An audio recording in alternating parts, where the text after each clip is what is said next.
ஓம் முருகா போற்றி, ஓம் கந்தா போற்றி.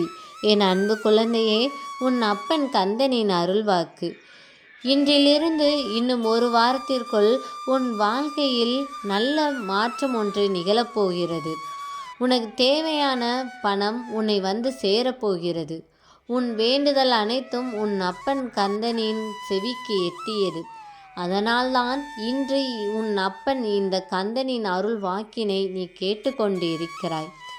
உன் அப்பன் முருகன் மீது உனக்கு நம்பிக்கை இருந்தால் நம்பிக்கை முருகா என்று பதிவிட்டு இந்த காணொளியை தொடரு. நிச்சயம் உனக்கு ஒரு நல்ல தெளிவான புரிதல் ஏற்படும். உன் வாழ்க்கையை மாற்றியமைக்கக்கூடிய சில முக்கிய வழிகளையும் உன் அப்பன் கந்தன் உனக்கு சொல்லப் போகிறான். உனக்கு பணம் வரும் என்று நான் சொல்லிவிட்டேன். அது எப்படி வரும், எப்பொழுது வரும், யாரால் வரும் என்பதனையும் நீ தெரிந்து கொள். சற்று கவனமாக இரு. உனக்கு பணம் வருகிறது என்றால் அந்த பணத்தினை தடுக்க உன்னை சுற்றி சில பேர்களும் இருக்கிறார்கள். அது உன் அப்பன் கந்தனுக்கு தெரியும். அவர்களிடமிருந்து நீ உஷாராக இருக்க வேண்டிய நேரம். அவர்களிடம் இருந்து கவனமாக இருந்து கொண்டால் உனக்கு தேவையான பணம் உன்னை வந்து சேர்ந்தடையும். உன் கஷ்ட காலங்கள் அனைத்தும் முடிவுக்கு வந்தது. நீ செய்த உதவியே உனக்கு அரணாக வந்து நிற்கப் போகிறது. நம்பிக்கையோடு நீ செய்த உதவி தக்க சமயத்தில் அது உன்னை காக்கும் என்பது இந்த பிரபஞ்சத்தின் நிதி. உன் அப்பனின் கந்தனின் அருள்வாக்கும் கூட. உன்னை அறியாமலே நீ செய்த ஒரு உதவி, அவர்களின் நன்றி கடனாக வேண்டிய அந்த வேண்டுதல், அது உனக்கு பாதுகாப்பாக இந்த சமயம் வந்து நிற்கப் போகிறது. நீ எதிர்பார்த்த பணம் உனக்கு வந்து சேர ஆவலுடன் காத்து கொண்டிருக்கிறது. ஆனால் சில காரணங்களால் அதை தடைப்பட்டு கொண்டும் இருக்கிறது. நம்பிக்கையை ஒருபோதும் கைவிடாதே. என் அன்பு குழந்தையே, உனக்கு உன் அப்பன் ஒன்று சொல்கிறேன். விதியை மாற்றும் சக்தி உன் அப்பனின் வேலுக்கு உண்டு.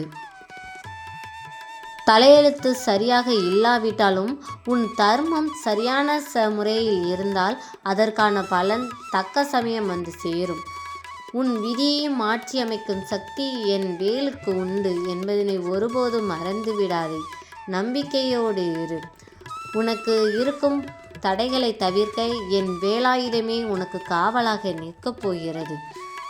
உனக்கு பணம் வரும் சற்று நேரத்திற்கு முன் என் நாமம் கொண்ட ஒரு நபரையோ அல்லது என் வாகனங்களையோ இல்லை என் புகைப்படத்தையோ நிச்சயம் நீ காண்பாய். அது உனக்கு ஒரு நல்ல அறிகுறியாக தென்படும். இன்னும் ஒரு வாரத்திற்கு உன்னை சுற்றி இருப்பவர்களிடம் அன்புடன் நடந்து கொள். யாரிடமும் கோபத்தை காட்டாதே. உனக்கு ஒரு நல்ல பலன் வந்து சேரப்போகிறது. அதை தடுக்க சிலர் காத்து கொண்டிருக்கிறார்கள். அவர்கள் உன்னை சுற்றி இருக்கும் நண்பர்களாகவும் இருக்கலாம் அல்லது உன் உறவினர்களாகவும் இருக்கலாம். அதனால் அவர்களிடம் கோபம் கொள்ளாதே. உன் செயலை பற்றி யாரிடமும் சொல்லாதே. நிச்சயம் உன்னை வந்து சேரக்கூடிய பணம் உன்னை வந்து சேரதான் போகிறது. உன்னை போன்ற ஒரு பக்தன் என்னிடம் வேண்டினான். நான் சரியாக தான் வேலை செய்கிறேன், நான் உழைக்கவும் செய்கிறேன், ஆனால் என் உழைப்புக்கு ஏற்ற ஊதியம் கிடைக்கவில்லையே, அதற்கான மரியாதையும் கிடைக்கவில்லையே முருகானு மன வேதனையுடன் குமரிக் கொண்டிருந்தான்.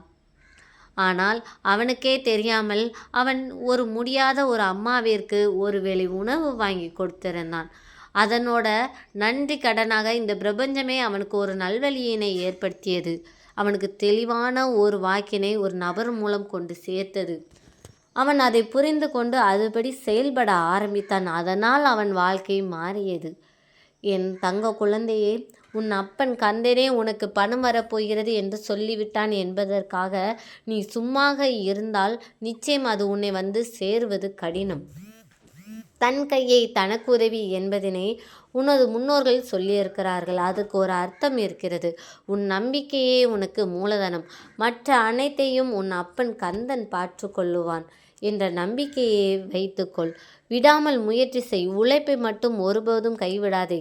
நம்மளை அவர்கள் பார்த்து கொள்வார்கள், நமக்கு அவர்கள் உதவி செய்வார்கள் என்று ஒருபோதும் ஒருவரை சார்ந்து இருக்கிறார்கள். உன் உழைப்பு உன்னை ஒரு நல்ல மனிதனாக மாற்றக்கூடிய நேரம் இது. யாரையும் சார்ந்து மட்டும் ஒருபோதும் வாழ்ந்து விடாதே. அது உன் மனவேதனையை தான் அதிகரிக்கும். தற்சமயம் நல்லதாக இருப்பது போல் தோன்றலாம், ஆனால் அது நிரந்தரம் கிடையாது. நீ தன்மானத்துடன் வாழ வேண்டும் என்று நினைத்து கொண்டிருக்கிறாய். உன்னை யாரும் குறை சொல்லிவிடக்கூடாது என்றும் நினைத்து கொண்டிருக்கிறாய். அது அனைத்தும் நடக்க வேண்டுமென்றால் உன் உழைப்பில் நீ வாழு. உன் மனசாட்சிக்கு எதிராக எந்த ஒரு செயலையும் செய்யாதே. உனக்கு சரி என்று தோன்றுகிற எல்லாத்தையும் செய்யலாம். ஆனால் உன் அப்பன் கந்தனிடம் இதை செய்ததனால் நம்ம மன்னிப்பு கேட்கணுமோ அப்படின்னு தோன்ற எந்த ஒரு செயலையும் நீ செய்யாத. இதுவரைக்கும் அப்படி ஏதாவது ஒரு சில விஷயங்கள் செய்தாலும் அதை இன்றிலிருந்து கைவிடப்பாரு. நிச்சயம் உன் வாழ்க்கையில் நல்ல வழி காட்ட உன் அப்பன் முருகன் நான் உன்னுடனே இருக்கிறேன். என் அன்பு குழந்தையே, உனக்கு இன்னொன்றையும் சொல்ல காத்து கொண்டிருக்கிறேன். தர்மம் தலை காக்கும், தக்க சமயம் அது உயிர் காக்கும். நீ செய்த தர்மமே உன்னை காக்கு அரணாக நிற்கிறது. அதனால் பயம் கொள்ளாதே, துணிச்சலோடு இரு. எது நடந்தாலும் நல்லதுக்கு என்று நினைத்துக்கொள். உன்னை சார்ந்த ஒரு உறவு நீ நல்லா இருக்கக்கூடாது என்று நினைத்து கொண்டிருக்கிறது. ஆனால் அவருக்கு தெரிவதில்லை உனக்கு துணையாக உன் அப்பன் முருகன் நான் இருக்கிறேன் என்று. அவர் யார் என்று உன் மனதை போட்டு குழம்பாதே. உனக்கே தெரியும். உன்னுடனே இருக்கிறார். உன்னுடன் நல்லாவும் பேசுகிறார், நல்லா பழகுகிறார். உன்னிடம் இருந்து தேவையானதை வாங்குகிறார். அவரிடம் இருந்தும் சிலவற்றை கொடுக்கிறார்கள். ஆனாலும் அவர்களிடம் நீ கவனமாக இருக்க வேண்டிய நேரம். சிரித்து சிரித்து பழகி கால்வாரி விடுவதற்காக காத்து கொண்டிருக்கிறார்கள். அவர்களிடமிருந்து நீ உஷாராக இருந்து கொள்.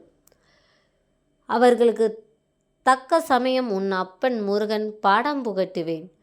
அவர்கள் செய்வது எவ்வளவு பெரிய தவறு என்று நான் புரிந்து கொள்வேன். என் குழந்தையே, மனதளவில் நீ யாருக்கும் எந்த கெடுதலும் நினைத்ததில்லை. யாரும் கெட்டுப்போக வேண்டும் என்று நீ எதுவும் செய்தவில்லை. நம்மளை இப்படி சொல்லிவிட்டார்களே, அவர்களை நாம் பழிவாங்க வேண்டும் என்று நீ ஒருபோதும் நினைத்ததில்லை. மனதளவில் நீ இன்றும் குழந்தைத்தனமாக தான் இருக்கிறாய். ஆனால் உன்னையே காவு வாங்குவதற்காக நீ நல்லா இருக்கக்கூடாது, எப்பொழுதும் அழுது கொண்டு இருக்க வேண்டும் என்று அவர்களின் உள்மனது துடித்து கொண்டிருக்கிறது. அது எவ்வளவு பெரிய தவறு என்று அவர்களுக்கு உணர்த்தும் நேரம் வந்துவிட்டது. அது உன் அப்பன் முருகன் நான் பார்த்து கொள்கிறேன். நீ நம்பிக்கையோடு. உனக்கு நான் ஒன்று சொல்கிறேன். இன்றிலிருந்து இந்த பதிவை நீ கேட்ட நாளிலிருந்து ஒரு 3 நாள் உன் வீட்டில் ஒரு சிறிய அகல் விளக்கை ஒரு வெற்றிலைக்கு கீழ் வைத்து, வெற்றிலை மேல் அகல் விளக்கினை வைத்து உன் அப்பன் கந்தன் அந்த அகல் விளக்கில் குடியேறுவான் என்ற நம்பிக்கையோடு நீ 3 நாள் தொடர்ந்து விளக்கேற்று. நிச்சயம் உன் வாழ்க்கையில் அந்த தீப ஒளி எவ்வளவு பிரகாசம் கொடுக்கிறதோ அதுபோல் உன் வாழ்க்கையிலும் பிரகாசம் நடக்கும். இது உன் அப்பன் கந்தனின் அருள்வாக்கு. சாதாரண விளக்கம் மட்டும் கிடையாது இது. உன் மனதில் நம்பிக்கையை அசுர தினமாக ஏற்றக்கூடிய ஒரு உக்தியும் கூட. இது உன் அப்பன் முருகனோட வாக்கு. என் அன்பு குழந்தையே, நீ சந்தோஷமாக இருக்க போகிற, உன் குடும்பத்தோட நிம்மதியாக வாழ போகிற, உனக்கு தேவையான பணம் கிடைக்க போகுது. நீ பண பிரச்சனையிலேருந்து மீள போகிற. அடுத்த காணொளியில் உன்னோட கடனை அடைக்கிறதுக்கு நீ என்னெல்லாம் பண்ணணும் அப்படிங்கிறதையும் உன் அப்பா முருகன் நான் சொல்ல போகிறேன். உன் அப்பா முருகனோட வாக்கை நீ கேட்கணும்னா இதுபோல் காணொளியை நீ பார்த்துக்கிட்டே இரு. நிச்சயம் உன்னை தேடி இதே போன்ற ஒரு காணொளி மூலம் உன் அப்பா முருகன் நான் வருவேன். நம்பிக்கையோடு இரு. முயற்சியை கைவிடாத. யாரையும் சார்ந்து வாழாத. இது உன் அப்பனோட முருகனோட வாக்கு. உன்னை சுற்றி இருப்பவர்களை, உனக்கு கெடுதல் நினைப்பவர்களை நான் பார்த்து கொள்கிறேன். நம்பிக்கையோடு இரு. இந்த அப்பன் கந்தனின் நாமங்களை சொல்லி கொண்டு இரு. நிச்சயம் உனக்கு ஒரு நல்வழி பிறக்கும். இது உன் அப்பன் கந்தனின் அருள்வாக்கு. வாழ்க்கையும் விதியும் மாற்றக்கூடிய சக்தி உன் அப்பனின் வேலுக்கு இருக்கிறது. நம்பிக்கையோடு இரு. வெற்றிவேல் முருகருக்கு அரோகரா என்ற வாக்கினை நீ இந்த பதிவில் 3 முறை பதிவிடு. நிச்சயம் உன் கவலைகள் அனைத்தும் தீரும். ஓம் முருகா போற்றி. ஓம் கந்தா போற்றி. வெற்றிவேல் முருகருக்கு அரோகரா. வீரவேல் முருகருக்கு அரோகரா.